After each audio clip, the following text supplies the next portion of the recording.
क्या आपने कभी सोचा कि आपका देश अब भी गुलाम हो सकता है? ये सिर्फ इतिहास नहीं, ये आज भी हो सकता है, लेकिन एक नए तरीके से। इस वीडियो में जानिए कैसे लोन्स और मीडिया और हमारी खुद की सोच ही हमें गुलामी की तरफ ढकेल रही है।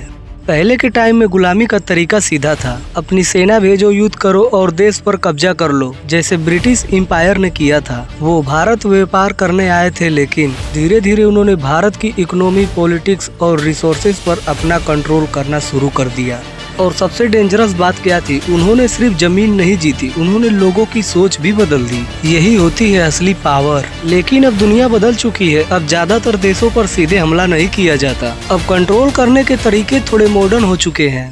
Number 1, economic control. अगर किसी देश की इकोनॉमी कमजोर हो जाए तो वो दूसरे देशों से, ऑर्गेनाइजेशन से लोन लेता है, लेकिन लोन के साथ आती है कंडीशंस, और धीरे धीरे देश की पॉलिसी पर भी बाहरी प्रभाव पड़ने लगता है। नंबर 2, रिसोर्सेज पर control. Oil, water, rare minerals, जिसके पास रिसोर्सेज है उसे कंट्रोल करने की कोशिश हमेशा होती है, क्योंकि रिसोर्सेज मतलब पावर। नंबर 3, मीडिया और इंफॉर्मेशन। अगर किसी देश के लोग सिर्फ वही सोचने लगे जो उन्हें दिखाया जा रहा है, तो बिना युद्ध के भी उनके सोच पर कंट्रोल की जा सकती है, और जो सोच को कंट्रोल कर ले वो फ्यूचर पर भी कंट्रोल कर सकता है।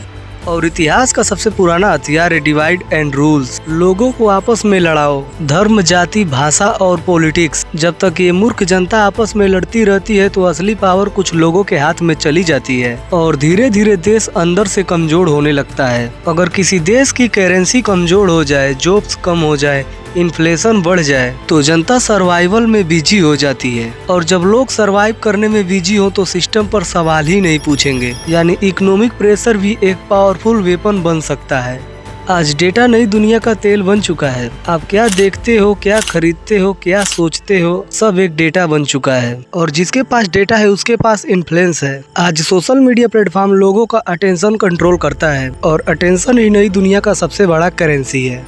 और सबसे डरावनी बात पता है क्या है? कई बार लोगों को अपनी गुलामी अच्छी लगने लगती है। अगर लोगों को एंटरटेनमेंट मिलता रहे और चीप डोपामिन मिलता रहे तो वो लोग फ्रीडम से ज्यादा कंफर्ट में रहना पसंद करते हैं, और धीरे धीरे ये लोग सिस्टम से सवाल पूछना बंद कर देते हैं। कोई भी देश एक दिन में गुलाम नहीं बनता। पहले उस देश की इकोनॉमी कमजोर होती है, फिर लोग डिवाइड होते हैं जाति धर्म के नाम पे, फिर इंफॉर्मेशन कंट्रोल होती है, और फिर धीरे धीरे उनकी सोच पर भी कब्जा कर लिया जाता है। ये लोग जिस दिन से सवाल पूछना बंद कर देते हैं उसी दिन से गुलामी शुरू हो जाती है। इसीलिए किसी देश की सबसे बड़ी ताकत उसकी सेना नहीं, उसके देश के जागरूक लोग होते हैं।